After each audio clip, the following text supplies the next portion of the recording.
Welcome to the Ross University School of Medicine Pelvic Examination presentation. My name is Dr. Soraya Djadjo, and I will be guiding you throughout this presentation. The objectives for this presentation are as follows. First, we will define the pelvic exam. Then, learn some indications for pelvic exam. Next, we will break down the components involved in the pelvic exam. And lastly, we will learn about the techniques and procedure for performing a pelvic exam. First, what is a pelvic exam? It is the examination of organs of the female reproductive system. These include examination of the vagina, cervix, uterus, fallopian tube, ovaries, and rectum. Now that we have defined the pelvic exam, let's look at some indications. First is bleeding. This can be abnormal vaginal bleeding or menstrual irregularities, such as in amenorrhea or dysmenorrhea. Next is lower abdominal pain. Also, dysuria or urinary tract symptoms in sexually active females.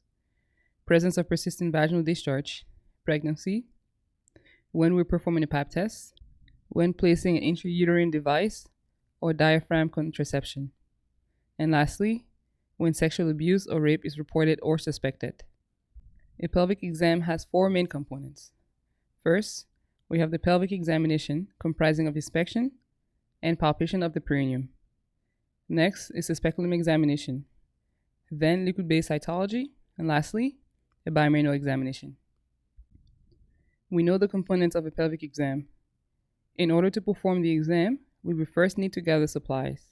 These include gloves, drape, lubricant, speculum. This can be metal or plastic, as seen in the picture on the right. We also need a spatula, cider broom, cider brush, large cotton swab, liquid-based pap test container or specimen container, GC chlamydia swab. Now that you have gathered the supplies, introduce yourself to the patient and state you are going to perform a pelvic exam. Elevate the head of the exam table to about 30 to 45 degrees and assist the patient in placing their heels at the footrest, adjusting the angle of the length as needed. Carefully cover the patient's abdomen and legs down to the knees with a sheet. Ask the patient to slide down to the edge of the table and relax the knees outwards just beyond the angle of the footrest. Illuminate the field and place gloves. Once the patient is properly positioned and comfortable, we can begin with inspection. During inspection, look for any redness, swelling, lesions, or masses. Also, inspect the labia, the folds between them, and the clitoris. While doing so, pay attention to any redness, swelling, lesions, or discharge. Next is palpation. Starting at positions 11 and 1 o'clock at the level of the clitoris and work it downwards towards the perineum, separate the labia majora and minora with the index and middle finger like you do in a peace sign. Separating with the index and middle fingers, inspect the perineum in the anterior to posterior direction. Next, inspect the Bartholin gland located at 5 and 7 o'clock with thumb and index fingers. Then the ureteromeatus. And lastly, the skin glands located at 11 and 1 o'clock, again with the thumb and index fingers. We are now done with the first component. Next component is speculum examination. Further detail will be provided in upcoming slides. However, in a nutshell, performing a speculum exam comprises of preparing speculum, this may be plastic or metal one, opening the orifice, inserting, advancing, and opening the speculum. A clear view of the cervix will be seen at this point. Then, obtaining a gonorrhea chlamydia swab. What are the steps? Apply lubricant. Inform the patient that you're about to begin the exam. Separate labia majora and minora with thumb and index fingers. Slowly insert speculum at a 45-degree angle, avoiding the urethra superiorly. Advance speculum and rotate horizontally once you've passed the hymenal ring. Apply downward pressure and then open the speculum with thumb on thumb trigger and lock into positions once visualization of the cervix is achieved. Next, using a large cotton swab, wipe away any discharge from the cervical os to provide better visualization. Then insert cotton swab into the internal os. Rotate 360 degrees within the endocervical canal. Hold for a few seconds and then remove. Lastly, obtain a gonorrhea chlamydia swab. This is the end of the second component of a pelvic exam. The third component is liquid-based cytology. This can be done in two ways. One will be done with the use of a spatula and cider brush, or by using a cider broom alone. If using the spatula and brush method, first insert the spatula in the internal os and rotate several times to obtain a sample from the ectocervix by rotating circumferentially 360 degrees. Then insert cider brush inside the internal os and twist 3 times between thumb and index finger. If you're using the cider broom alone, insert the cider broom in the internal os and rotate circumferentially 360 degrees. This should be done in a clockwise manner 5 times. Samples are obtained and it is time to remove the speculum. To do so, unlock and remove the speculum slowly by cautiously rotating the speculum an additional 45 degrees, the same when you entered. That is, if you entered while rotating clockwise, rotate an additional 45 degrees clockwise during removal.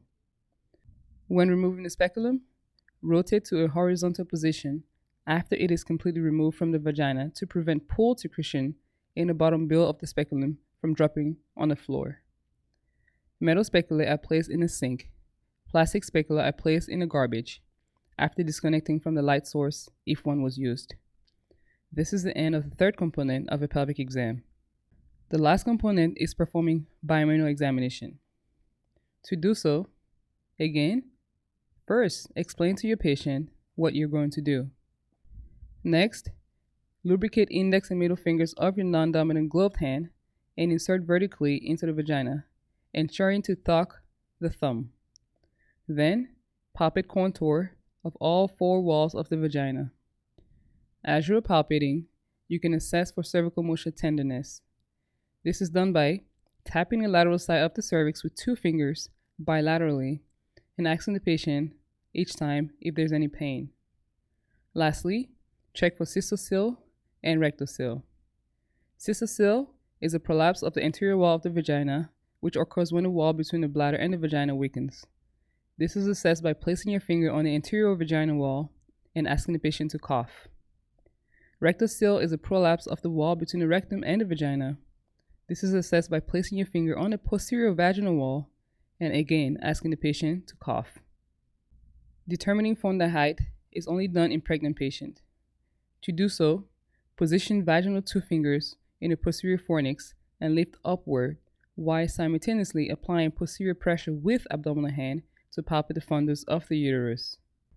After assessing for cystocele and rectocele in a non-pregnant patient, or determining fonda height in pregnant patient, palpation of acnexa is done. To do so, with same 2 fingers vertically in the lateral fornix, apply upward pressure with vaginal hand and downward pressure in the lower lateral quadrant with abdominal hand. Repeat bilaterally. The last part of a bimanual exam is rectovaginal exam. First, warn your patient and provide instruction for bearing down just prior to finger insertion. Remove middle finger from vagina and insert into rectum while applying scissoring motion to fill the pouch of Douglas in between the index and middle fingers. This marks the end of a pelvic exam. We will now go over a supplementary slide. This section will briefly describe transvaginal ultrasound, what endometrial polyps and hyperplasia looks like on ultrasound. Lastly, talk about endometrial biopsy and cancer. You may at any time pause the video for further reading. A transvaginal ultrasound. These slides explain how a transvaginal ultrasound is done. The covered transvaginal probe is inserted into the vagina, and continuous scanning in the sagittal and coronal or transit plane is performed during installation of sterile saline solution. Only 2 to 5 mL are actually needed to distend a cavity adequately. This slide shows images of transvaginal ultrasound done to evaluate the endometrium. Non-invasive evaluation of the endometrium. Sensitivity in postmenopausal women. 96% endometrial cancer with stripe greater than 45 millimeters. 92% hyperplasia. If endometrial stripe is greater than 5 millimeters, follow up with endometrial biopsy. A focal abnormality, evaluate with saline infusion, sonograph, or hysteroscopy. This slide shows an acoustic window, which is the location from which an ultrasound makes a scan. This shows the probe used when performing a transvaginal ultrasound. These images shows thickened endometrium, most likely due to a polyp. This is what a polyp would look like. This one shows thickened endometrium, not due to a polyp, but most likely due to endometrial hyperplasia. You may refer back to previous slides to compare with endometrial thickening caused by polyp. This is what hyperplasia of the endometrium would look like. This slide is about the reasoning for performing endometrial biopsy, its sensitivity, specificity, limitations, and contraindications. This is what you would see on histology of the endometrium. Before we end the presentation, let's talk briefly about endometrial cancer. What is it? It is cancer of the uterine endometrial lining. Most are adenocarcinoma. With over 40,000 new cases per year and 7,000 deaths per year, it is the most common female reproductive cancer. It is the fourth most common malignancy in women after breast, bronchogenic, and colorectal cancers. 75% are postmenopausal. However, the median age is 50 to 79 years old. This is why postmenstrual bleeding must be evaluated. What are some risk factors? Menarche under the age of 12, menopause over the age of 52, infertility, nulliparous, obesity, treatment with tamoxifen for breast cancer or ERT for menopause, diet high in animal fat, diabetes, age greater than 40, Caucasian women, family history of HNPCC or endometrial cancer, and lastly, personal history of breast or ovarian cancer. Lastly, the image on the left is what an endometrial cancer would look like, and the two on the right is what you will see on histology. This is the end of the pelvic examination presentation. Thank you.